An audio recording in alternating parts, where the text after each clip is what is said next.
You think it's haunted? Well, I guess because it's 118 years old, somebody lived and died here. Maybe there stands to reason that there could be some sort of haunting going on here, visitation. So we live in a house that was built in 1904, 118 years ago. It's uh, it's a lovely old home. We like living here, but by some folks' logic, the sheer age of the house and maybe a history, an unknown history, might lend one to believe that maybe the place is haunted. People's imaginations tend to run away with them at times over things like this, and it's just one of those things. Maybe it's fun. People have a tendency to use their imaginations and take it to an extreme. The house I grew up in Iowa at the time was 60 years old, and it's 100 years old now. But people allow their imaginations to run wild and come up with theories and wild ideas about hauntings and such.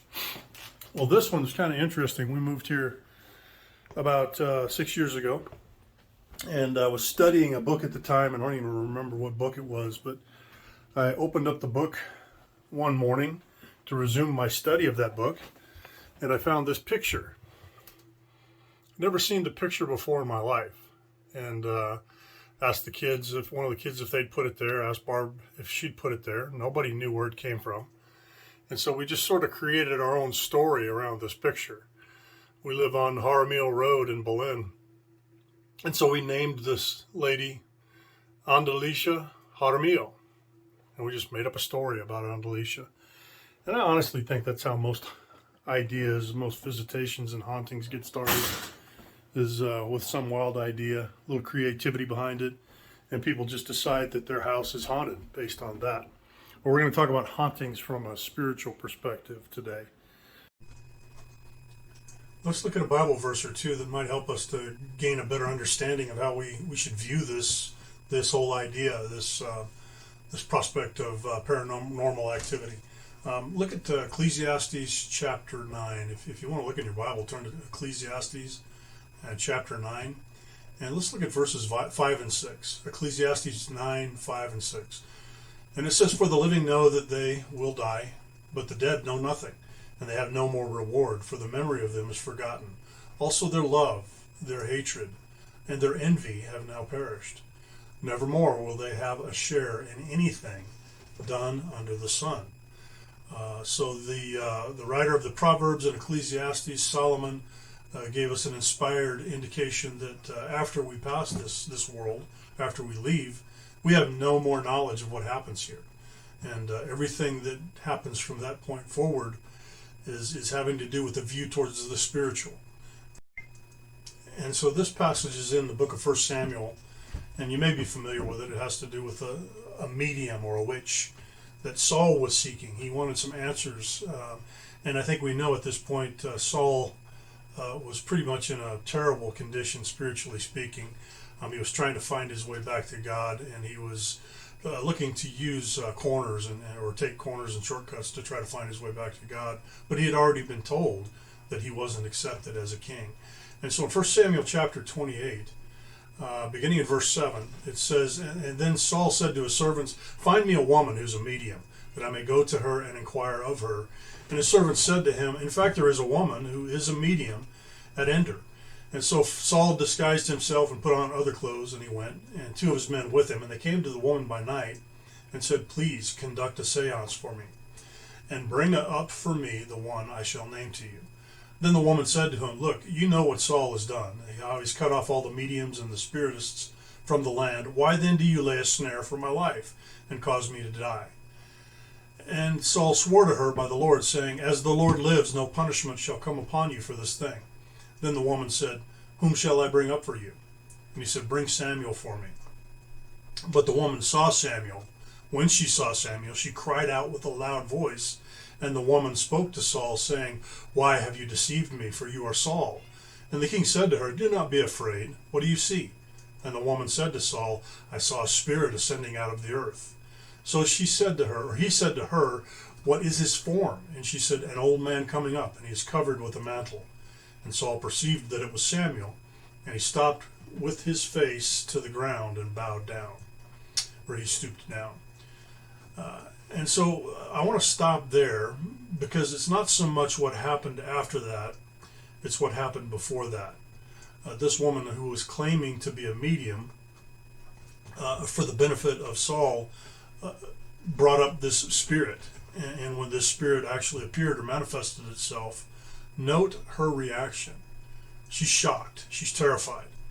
And the reason I wanted to bring this up is because I believe this woman, to that point, was involved in heavy chicanery. She was not one who could actually do these things.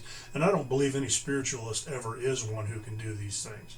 But her shock gives her away. Her fear, her terrifying reaction, her terrified reaction gives it away. And I believe that this was done by God. I know it was done by God in order for Saul to see that he was no longer accepted of God. And he was going to hear it from Samuel, who had recently departed, and hear it straight from his mouth.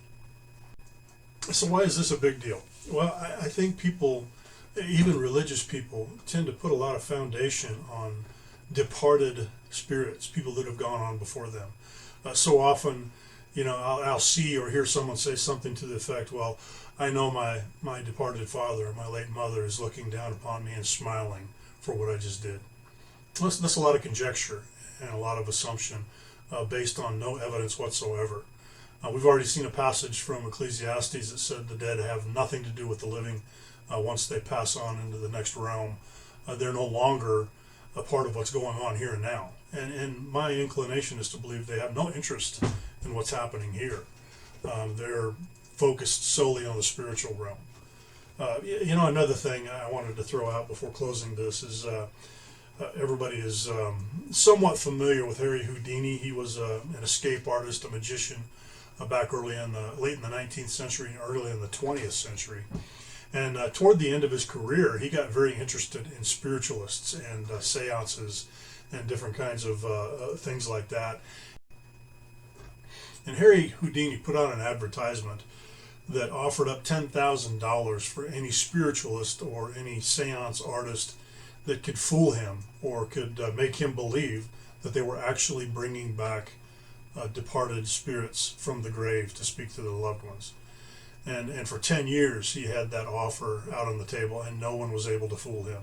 Every time he attended or participated in a seance, Harry Houdini was able to quickly figure out what they were doing to trick other people. And to the day he died, he never had to pay out that $10,000 award or reward to those that he offered it to. Interestingly, he told his wife to light a candle on Halloween every year and wait for him to return. And she did so for 10 years. She lit that candle and waited for his return. And at the end of 10 years, she said 10 years is long enough to wait for any man. So there's plenty of evidence out there to the contrary. I think, again, we can lean on people's imaginations and their desire to believe in these things, much like any other fairy tale and fable that's told. If somebody's going to believe something, if they want to believe something, they'll believe it, whether the evidence is there or not. If you're one who's inclined to be a believer in Jesus, a follower of him, then you're going to look for your evidence in the scriptures and leave all the fallacies and the fantasies and everything else to those who would perpetrate them.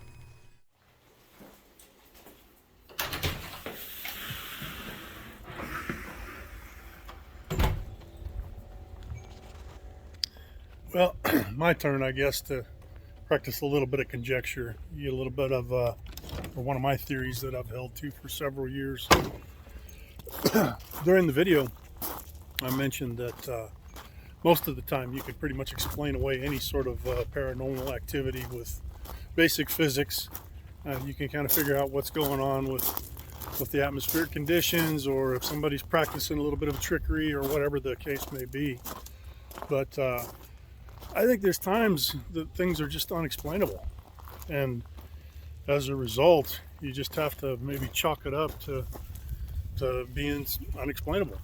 I've got my theories on some things. Back in the days when Thomas Edison was working on his phonographic record and the cylindrical devices that he was using to record sound, some people thought that was witchcraft. They thought it was some sort of an evil magic that he was practicing. And then you move on to later on in time when we used ribbons of tape to record music and sounds and different things on, and using the magnetic particles that are on the tape to trap and collect the sound that we could listen to later. Well, I've thought for years that there could be atmospheric conditions where the electromagnetic frequencies and magnetic um, conditions in the earth maybe made it just right to collect and record data through natural means. And sometimes people just maybe by happenstance walk into one of those situations where the conditions are just perfect and they see an actual recording in those particles in the house or in the area they're in of something that happened a century ago. Yeah, it's a silly theory maybe, but hey, it's as good as any other theory. And I don't think that people are actually visiting us from the dead, so I think I'll just run with that one. And mine's as good as anybody else's. So, give me your thoughts in the comments below. I'd love to hear what your thoughts are on paranormal activities and what people think is happening. And if you've got a spiritual answer, a biblical answer for those things, I'm always glad to look at that as well. But until the next time, thanks for joining us on the road. Maybe next time we'll actually do a motorcycle video. Y'all take care.